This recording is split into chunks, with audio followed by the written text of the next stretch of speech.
100%. That's the Cartoon Network logo. What's going on, everybody? It's your boy Jay Banks. We're on another episode of ThePowWow, and I'm back.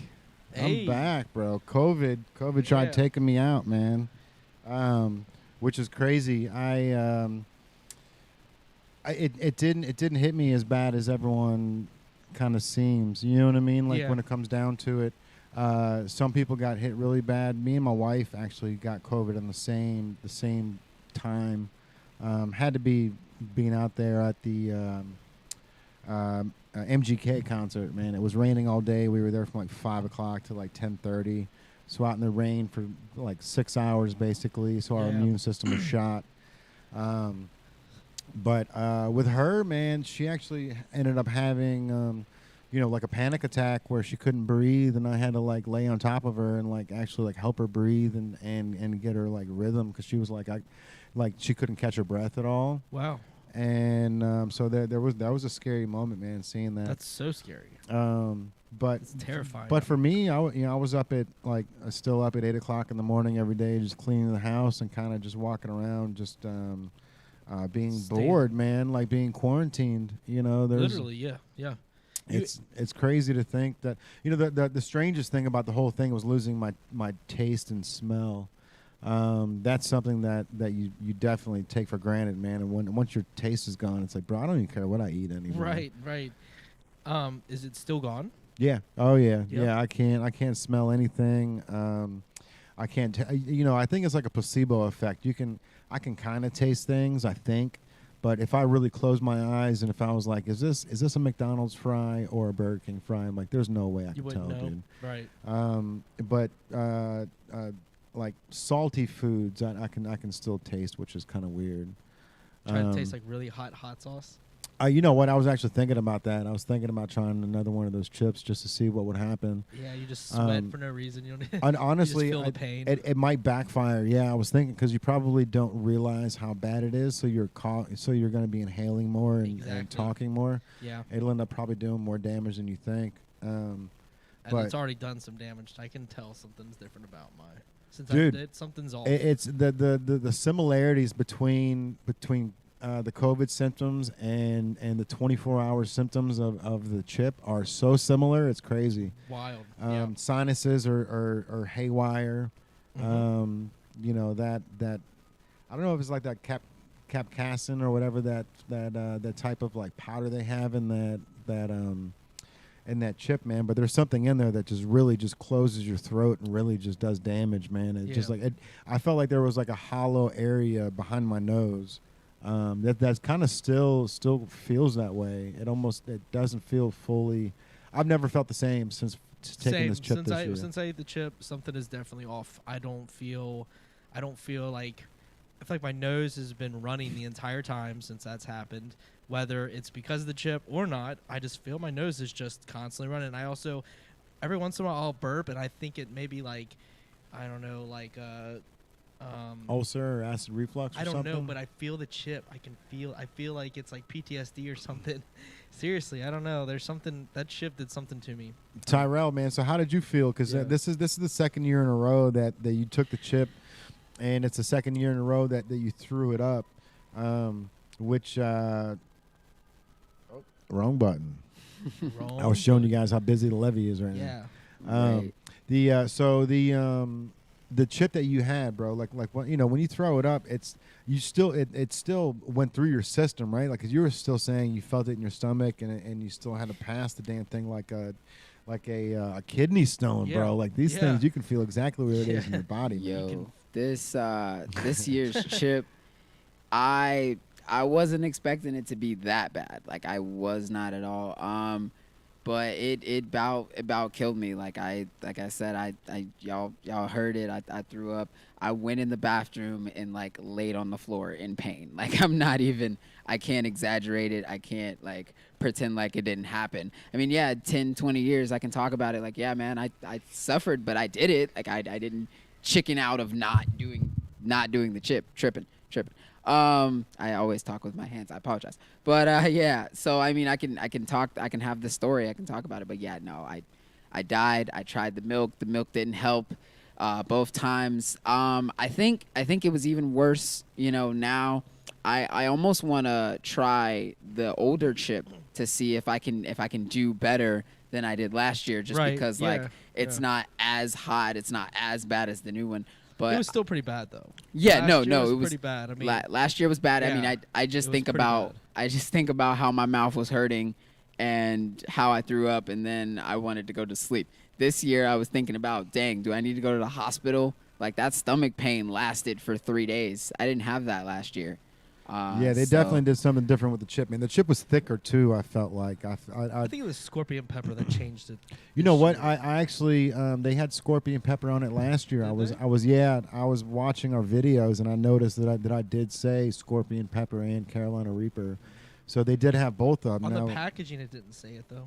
like The outside, like the underneath, like they when were out- definitely emphasized the scorpion this year. They put the scorpion Yeah. in the eyes, and they had the entire logo had scorpions Yeah. all around it. Which, by the way, if you can't find any of these chips, we have still about 30 of them here in stock. You can get a chance to try it for free if you eat it on TV on our actual one of our YouTube channels or on the podcast live. And they're always here for sale as well, which the price is going up online for them. We have I don't want to sell price. We charge somewhere around $25 for the chip. Yep. But that's one of those things where we like to keep them in-house and let you try them for free here instead of paying them, instead of charging for the chips. So if you want to be a part of it, if you want to try it, we are going to bring the wheel back too. So there's a chance you might not have to try the chip and get a $50 gift card instead. But I do want to bring the wheel back where we're starting to spin the wheel, and you got a chance between, a Carolina Reaper, a scorpion pepper, maybe a tarantula, a $50 gift Yeah. card, a $100 gift card.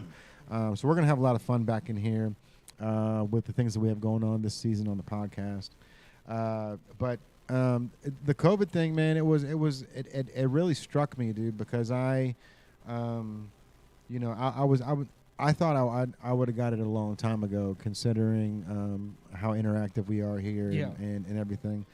But getting it now, it was a piece of cake, and I'm glad that I got it over with. Like, the antibodies are there now, and it's from what they say, once you get COVID, your antibodies are actually stronger than the vaccination that you're receiving. Yeah, they'd say like for 90 days or something that you have like, I guess there's some resistance, I guess, to it. I don't know the full details, but they say 90 days after you get it, you should be mostly free from it, and then it can come right back. But I mean, yeah, we're still in this we're still in a strange area too, though, man, because my wife she works in the nursing industry, and so she's caught along the fence of does she take the vaccine, does she not take the vaccine, her one of the main reasons of being against the vaccine is it's just not proven yet. And there was the polio vaccine did a lot of damage to unborn children, and for that to be a concern, it shouldn't be frowned upon, right? Right. Like we want to make sure that we're not damaging our lineage by taking a quick shot, but at the same time, they're making it to the point where if you want to travel, if you want to have some sort of life outside of what you're doing, if you want to go to concerts, you're going to have to either A, keep getting checked, or B, get the vaccine. But even the vaccine, the booster shots aren't working anymore, so they've retracted on the booster shots now, which is understandable. And I think, if it's not, if you've got to keep getting the shot over and over, then it's really not. What is it doing? You're just going to get a shot at that point, Right. for no reason. For sure. And I think the vaccine being mandated is an interesting move with concert, especially in the world when we didn't have concerts for such a long time, and people can still spread the virus even with the vaccine, or unvaccinated, vaccinated, you can still spread it. So for that to be a restriction, the concert industry is going full on. Like, these artists don't want to perform if someone isn't vaccinated in the crowd and all these different restrictions that they're putting on it. So it's just an interesting time that we're entering in the concert world after it's already died. The concert world died for a whole year Right. of nothing. And that's So that's it's- crazy to think that a lot of these artists, I mean, that's at this point, that's their full income. Like Correct, CDs don't sell anymore. Right. You know, online, Spotify. You know, I mean, how much are they making on Spotify? 0.003 Yes. cents Yep. per stream or something. You know, Exactly. Very little to zero nothing. so a lot of people don't know. But when it came to the music industry, you know, the Capitol Records and these record companies, they made the brunt of the money on the album. And then, you know, you're making most of your money from touring and doing these concerts and events and selling merch and stuff like that. So if there's nothing going on and if you're not able to do these concerts, you got a full year of no income. Right. Especially when you're somebody, you know, like let's take Dave Grohl for an example. Someone who's been around the block for a long time, has an established income, probably has an established set of bills every month as well. You know, even I'm sure he doesn't live, you know, outside of his means, but Right. you know, having a house where, you know, you've got a $12,000 to $20,000 a month payment, you know, which seems okay. I've been doing this for 15 years, Yeah. so it's easy to pay. But 1 year you're not making any money. You know, all of a sudden it's like, holy cow, where am I supposed to get this money from? You know what I mean? Yeah. Right. And so that's the situation that we've been in, and like for the 17 months, man, like it's been a pandemic that, you know, these concerts haven't been around. But at the same time, it's up to the concert venue. It's up to the you know, the people putting on the events. I mean, because the last thing that Justin Bieber wants to do is throw an event in Cincinnati and then get COVID and Yeah. not be able to perform in Cleveland and then the next 14 cities, because you Right. know they're doing, you know, every single night he's got an event going on. So I think our main thing that we need to understand is we're all in this, and we all have our own opinions, and it's like for somebody to drag you through the coal over wanting to get the vaccine or not wanting to get the vaccine. It's it's when somebody says it's my body, my choice, like it's as simple as that is. That's it. You know what I Yeah. mean? Like, and we should be respecting everybody's opinions and matters, whether you believe in the vaccine, whether you don't believe in the vaccine, whether you believe in masks, whether you don't believe in masks. You know, there's situations that we're in. We're all. This is new to all of us, Yeah. dude. Yeah, and there's no definitive answer. We have no answer. There's nothing that we know is set in stone. This is working. It's just trial and error, and humans are like that. And at the end of the day, I mean, people are starting to get ostracized for not getting it, and a bunch of different professions. So they're losing their jobs. They're not being able to put food on the table for their families because the companies are, you know, putting the hammer down and say, if you don't have the virus or the vaccine, and then due to the virus, you're gonna have to lose your job. And that is just, it's really uncharted and it's terrifying. And we're at a spot where the internet is really heavily involved. So everybody on the internet is a doctor now, or everybody on the internet has an opinion, and they're vocalizing this opinion to massive people. And when you're, you know, on the internet and people are, you know, giving false information, it's just a really unprecedented time. And I think that we are. It's a scary it's situation. It's a scary dude. situation. There is no answer. We don't have an answer. We're not at the end of the tunnel yet. In fact, we're probably in the middle of the tunnel. For all we know, we don't know where we're at in this trip. So like, right.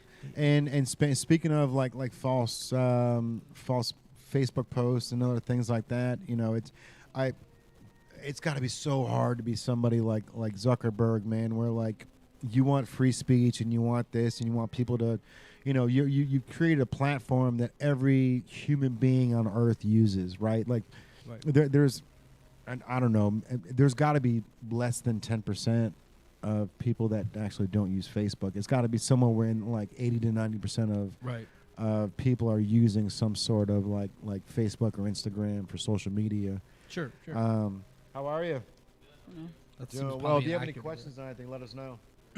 Seems about right.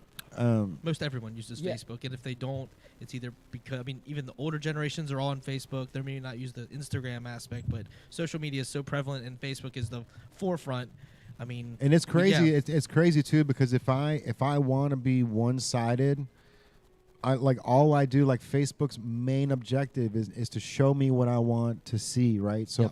if I want to see nothing but cat litter, bro, like all I got to do is start talking about cat litter, and all of a sudden they'll start throwing cat litter at me, right? And Your it's the ads same will be cat thing where litter, like if yeah. I want to be pro Biden, like then I'm gonna get nothing but what like it emphasizes Joe Biden and his path.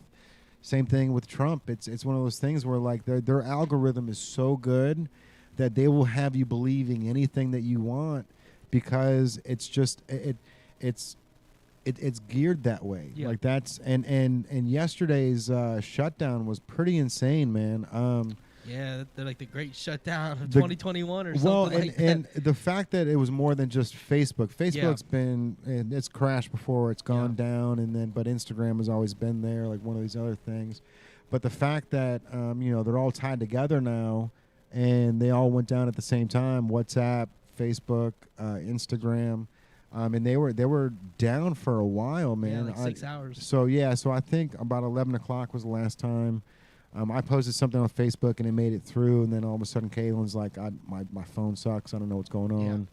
And it was happening for Instagram and Facebook, so she thought it was her phone, but turned out it was just a court date. I don't know what's going on. All of a sudden, Zuckerberg's in court today. Facebook goes down for about 7 hours yesterday. And my guy loses like $7 billion. Like that's how much he lost on Facebook and Instagram being shut down. So for people right now that are going, no way, how do you lose $7 billion in 7 hours? I'm about to make you really upset because as you're scrolling through your Facebook or your Instagram feed, their algorithm is now showing you a commercial or advertisement about every 3 photos. 3 to 4. So like literally it'll be like your friend advertisement. Taco Bell. Your friend advertisement. Your friend advertisement.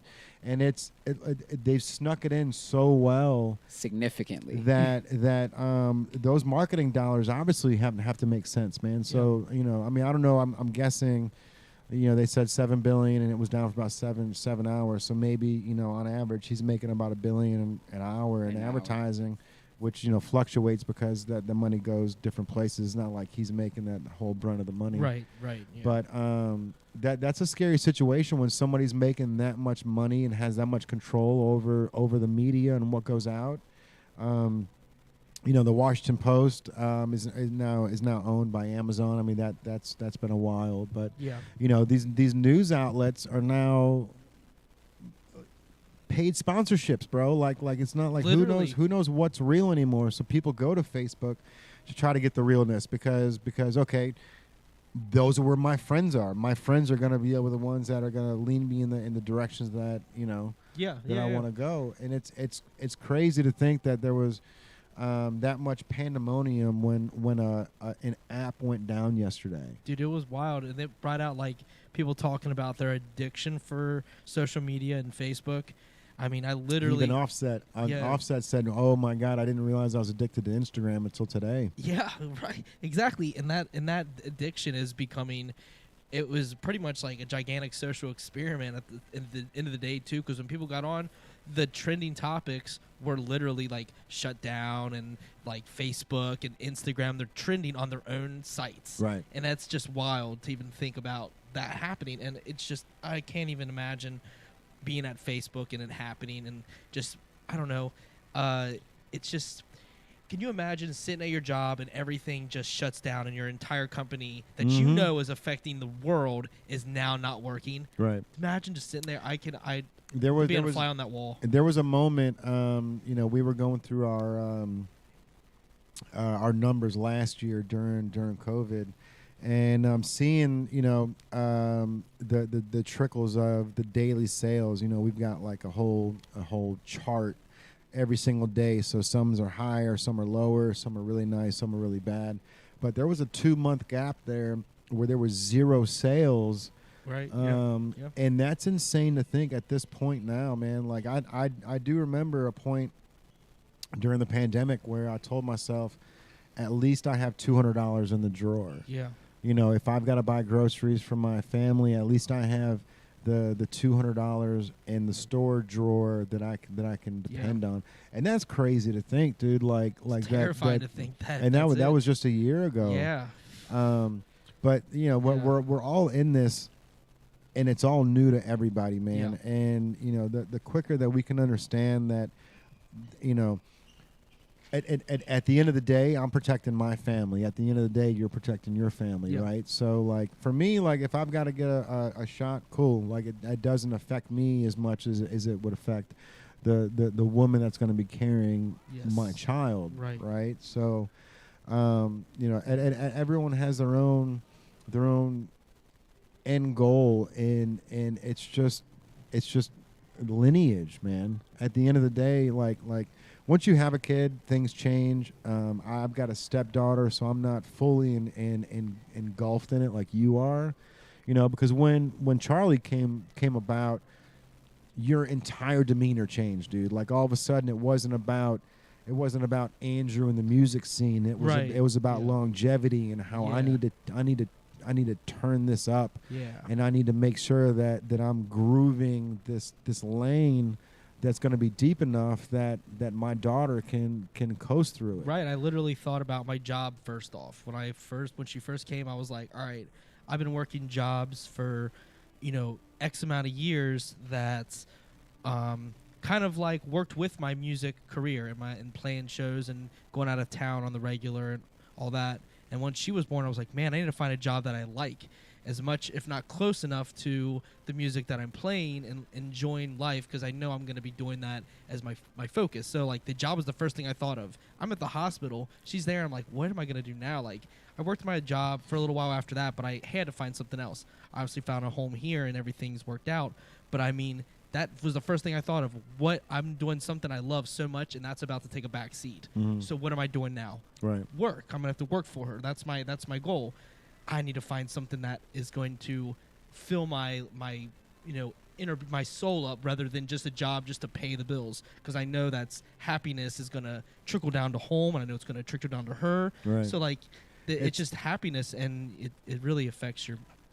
It's crazy. It's crazy to see like the little Facebook meme that pops up that says, like, you don't realize while you're growing up, you're watching your parents grow up, right? Because, like, as a kid, you're growing up and you think your parents just have it, right? Like, that's my dad does this, my mom does that. That's the income they're making, and that's life. And now it's about me and trying to change the world. But it's crazy that.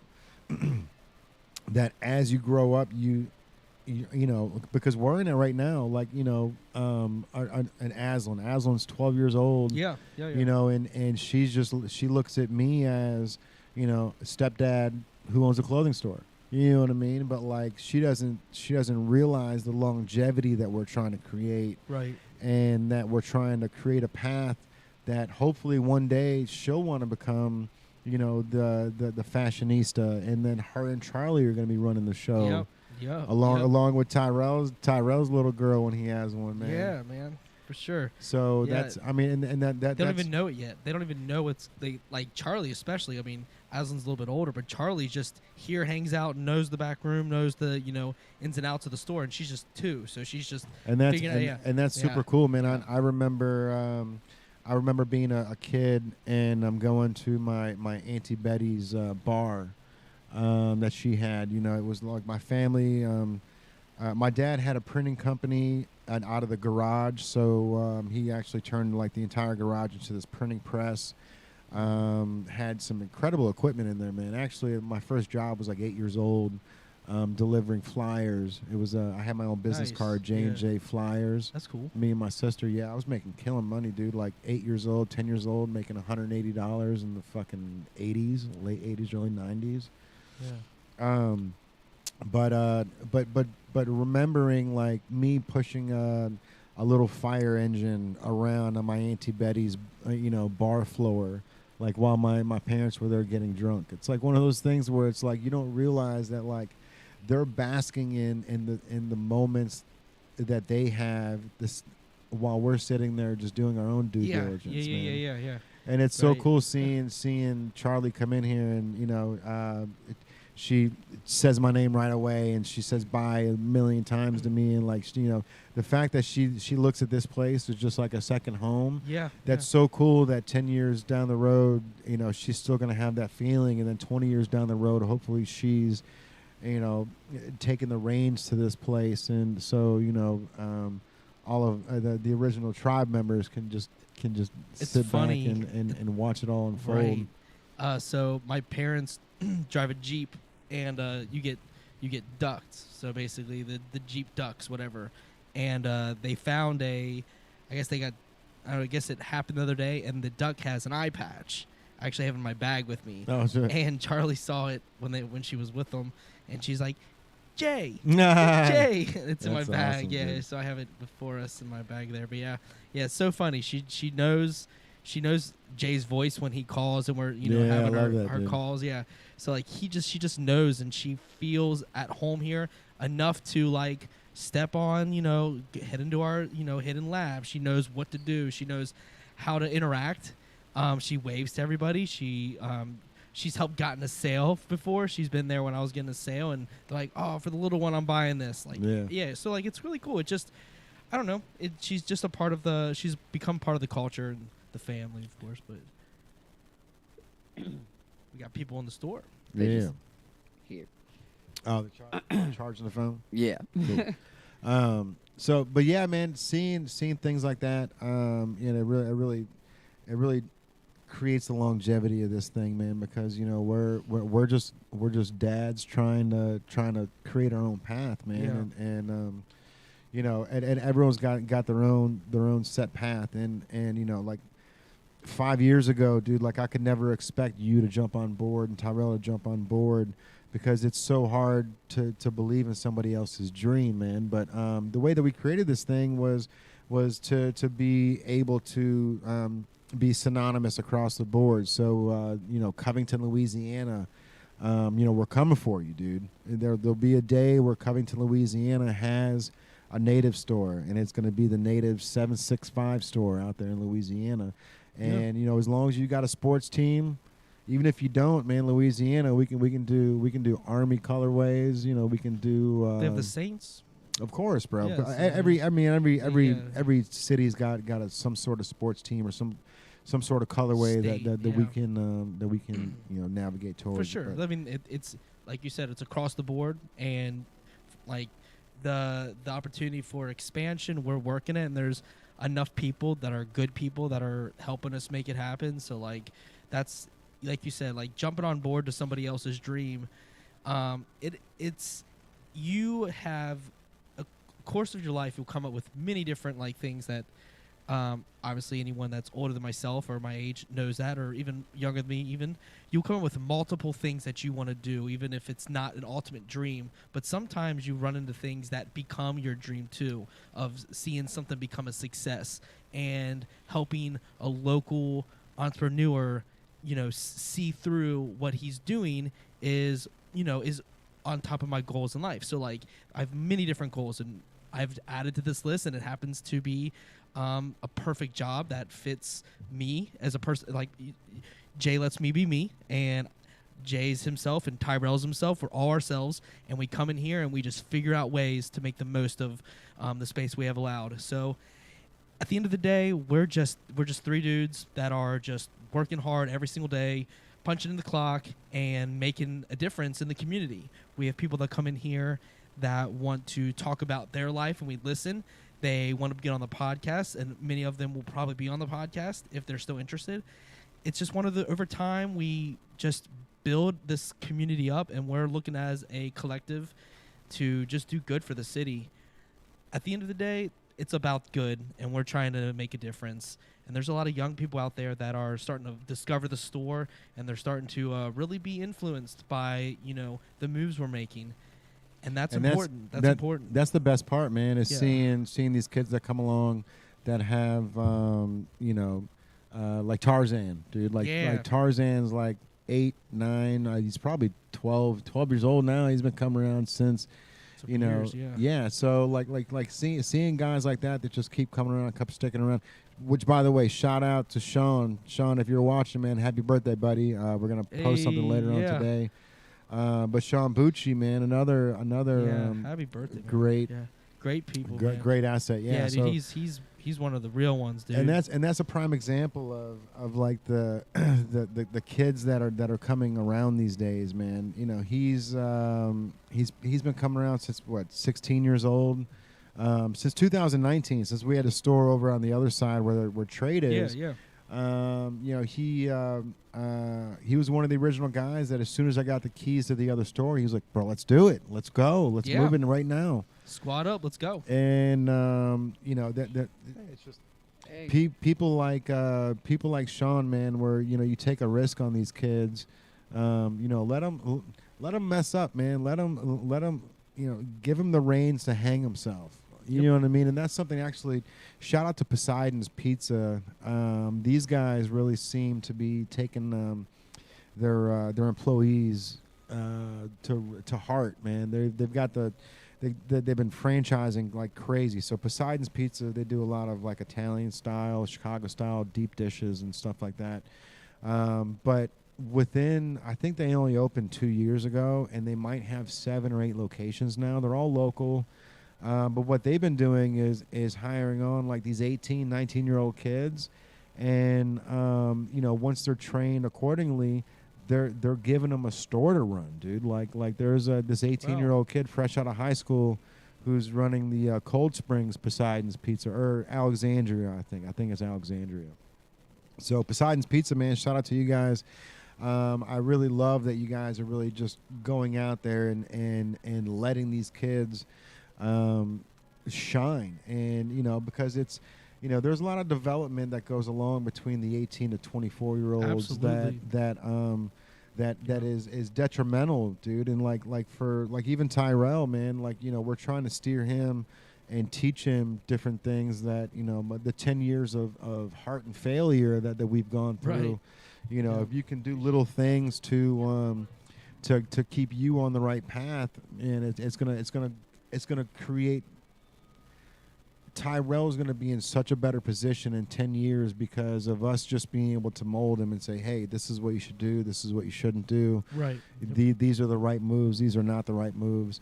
And give them responsibility, man, and that's what they're doing out there. And that's just a local company that's just believing in their employees, which is crazy to see. An 18-year-old running a pizza place, but at the same time, give them the knowledge, teach them, give them the rope, and then if he messes up, pull the reins. Yeah, you know what I mean. Right. But give these kids a chance to shine, bro. And this is especially at a day and age where half the kids that are coming in here, we say this is a house of misfits, but honestly, man, a lot of these kids have more determination, a better work set, and a better mindset than I did at 18. For real, some of these kids that are coming here, their work ethic is insane. They'll literally come up with some kind of design or some kind of thing they're working on. They'll leave for a couple days, come back, and they'll have a whole boatload of just stuff to show us. And you're talking about Ethan and JoJo right now. Yes, sir. Shout out to those guys too, man. Again, just a couple teenagers, man, 16, 17-year-old kids, pop in here. They don't feel like they've got to buy anything. They can just come in here and hang out and say hi and shoot the shit for a half hour and then leave. Or hang out on the couch for 45 minutes, or charge your phone like the other two just came in and just asked Tyrell if they can plug their phone in for a little bit. So it's cool seeing people like that and being able to really just capitalize on giving these kids a place to shine, man. You know, that's the goal, So dude. true. You know, doubling back to what we were saying earlier about being fathers and having a different role to play. Like, bro, trust me, man. Like, I shouldn't be wearing the clothes that I'm printing anymore. Like, I'm definitely past that streetwear age where I shouldn't be wearing Jordans and I should be wearing Dockers. But like, times have changed, man. Like the 40-year-olds aren't 40-year-olds anymore. Yeah. You know, like the sneakerheads are gonna be along, and you know. But as long as we can, as long as we can fine tune it and say, okay, there's a whole new group of kids that are coming in, and we've got to make sure that we're geared to them and we got those guys covered. You know, the more that you can believe in the kids that are coming in, the longer process we're gonna have. Yes. And Yes. it's really cool seeing all these Absolutely. kids, man, that keep popping in. JoJo and Ethan are two of my favorites because, you know, these guys they're just young versions of us, man. You know, like just trying to Ethan's just plugging away. He's a little artist, drawing things out and saying, hey, like, is this good enough to put on a T-shirt? Like, what can I Right. do to make this Yeah. happen? And you know, it's really cool, man. And I root for those guys, and I can't wait till, you know, we've got room to put them on deck here. Yeah. Yeah. Yeah, and JoJo's making his way as well. He's helping facilitate. He takes in messages. They book like design jobs and all sorts of like side work. They're a great team. That's the best part is like they're figuring teamwork on like a professional level very early. So Right. that's important because you can't do it forever by yourself.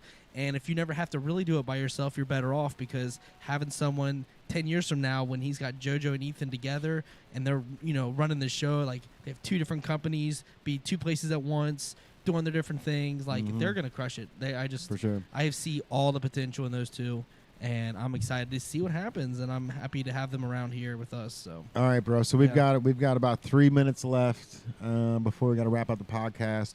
I wanted to talk about the Bengals, dude, because it feels different this year. it does. It feels really different, does. bro. It feels different. It feels good. It feels like the owners and the coaches have really been listening to what we've been screaming. I mean, obviously, after you know you scream so many times the O-line, and all of a sudden Burrow gets hurt. It's like O-line. O-line. Yeah. So right. you know, I feel like there's no more Band-Aids. Correct. Right. I totally agree. But at the same time, dude, playing the Packers on Sunday, you know, I got a chance to watch you know, Pittsburgh and Green Bay battle it out. Sad to see Roethlisberger. You know, I'm just like every other Bengals fan, man. You know, I hate the Steelers. Screw that guy. Yeah. But you don't want to see a legacy fall apart, kind of like it is. Right in front of our eyes. I mean, he talked about retirement before, and he Yeah. talked about leaving. So this is just showing his age. He's not aging as well as like a Tom Brady or an Aaron Rodgers. That's what you said. Yeah, He's it's not aging well. Yeah, and like the thing with aging with being a quarterback in the NFL is you're not talking about their athletic ability. Obviously, it decreases by the time you hit about 26 to 28. It starts decreasing. Was he 39? Yeah, he's up late 30s. Yeah, exactly. And so he is, but your mind is more sharp, and you're on a different level mentally compared to where I mean, your competition. And he's not showing that age where he could dominate the defense with just his mind. Right, You know what I mean? right. Like Peyton Manning used to pick apart defenses. Tom Brady For sure, and he's not like, picking apart anybody. I think you know it. From what I can see, and I'm not a football genius by any means or an aficionado, but it kind of just falls back to like the bigger they are, the harder they fall. I feel like he's taken so many hits that he's fragile at this point. You know what I mean? He's really. He is fragile. He's broken. He's glass. He But at definitely the gets same hurt. time, Aaron Rodgers has never been cleaner, bro. Like Oh, how is that? yeah. I mean, Aaron Rodgers was what, 37, 38, Yeah. 40, somewhere around there. I mean, Aaron Rodgers he's a different level of human. He doesn't even act like he cares, Which might which is crazy. which might play to his benefit. Maybe, He doesn't maybe. want like, he wasn't happy with Green Bay, Still isn't, yeah. and so he's like, if I win, I win. If I don't, I don't. I'm just gonna go Right. out here and have fun, and then get picked up by somebody else next year. Yeah, and that's his plan. I think it's his last year in Green Bay. It's his farewell tour or whatever. Didn't he pull the Carson Palmer and try to like sell his house and the whole nine in Green Bay, and like say Yeah. I'm out of here? Yeah, he was like threatening leaving. He mentioned retirement. He was just the whole I'm outie. But like, they really hit the power. At the end of the day, Green Bay had all the power. Yeah. So he couldn't leave without them saying we were trading you, and they chose not to. So he played. Bro, Yeah. they look phenomenal. They look phenomenal. Yeah, for sure. Outside of a little bit of defensive woes, like they're a Super Bowl. Yeah. Yeah, they could be there. All right, man. So Yep. so Sunday, who do you think? I think the Packers are going to win. By how many? I I want to get this scoop before you go on your own sports talk. Yeah, I think the Packers are going to win, but I do think it's going to be a little bit closer than 21-17. No, I think it's going to be along the lines of like a 31 to 31-21. 31-21. So the Packers will. Yeah, I think the Packers will score over 30 points. Oh, Yeah, all right. 30 points is kind of like the goal. You gotta be able to score 30 points each week to beat certain teams. Mhm. So I think the Packers are going to try to put up big points because Aaron Rodgers is going to throw 4 touchdowns in games. So Right. 28, that's 28 and a field goal. Right. So that's where I'm at, and the Bengals will put up some touchdowns, and maybe Burrow will throw an interception, which will be the difference or Yeah. something like that. Unfortunately, but yeah, Sounds about right. But the thing about Joe Burrow though that I like is he It's amazing. he doesn't let the 3 interceptions in a row. Oh, not at all. Like Yeah. it almost fuels the fire to be like, Yeah. yo, that was what? Like, Right. that's not me. Let's Yeah. recap, Let reset. me get that back. I'm about to show you up. Yeah. Yeah. So, Yeah. all right, man. Well, and I think that'll about do it for another episode of Yeah. the powwow. Yeah. If you guys want to be interviewed, if you have anything you want to talk about, if you have an event going on, if you want to be a part of the podcast, if you want to come in and just sit in the background and enjoy the time here and have a couple drinks, message us below, message us on Instagram, any of these social media apps that we have. We are going to be doing some more stuff throughout the season. We're going to be making some limited edition shirts for some of the guests that we have on. And this is really cool, man. Seeing all these people. Walking around. Yeah. I saw the blue and the black. I was like, what's going was on it, here? Was it a Best Buy convention? What's happening? Bro, right? Something's happening. I was thinking of something. I don't know. But all right, man. Well, yeah, this is this will wrap up another episode. I've got to go pick up our daughter. She's been in Indiana for the past 14 days, quarantined yeah. out there away from us. So Caitlin's ready to go pick her up. I Smart, bet, yeah. smart, yeah. Yeah, man. So, all right, bro. We'll be back next Tuesday. And if you guys do have any sponsors or anything you want to talk about, comment below or message one of us, DM us, and we'll be able to facilitate anything you guys need. Again, this is your boy Jay Banks. Yes, sir. AI. What up? Go Bengals, though. Let's go. Hey. Maybe we'll get a Tyrell. field goal out of it, maybe 31-24. Get an extra field goal. Get that new kicker, man. He's what's up. Hey, the Bengals. Rookie out of Florida. The Yeah. Bengals are doing their thing, man. We're gonna see what happens. I mean, my team ain't doing nothing, so I'll root for my city if they're gonna keep putting up good numbers. Dude, they are. Good numbers. I I'll think say we have a that. chance for the playoffs. That's all that matters. Let's go. Right. There you go. All All right. right, man. Yep. Appreciate you guys. We'll see you next Tuesday. Another Hey. episode of the Powwow. We're out of here. Later. Hey.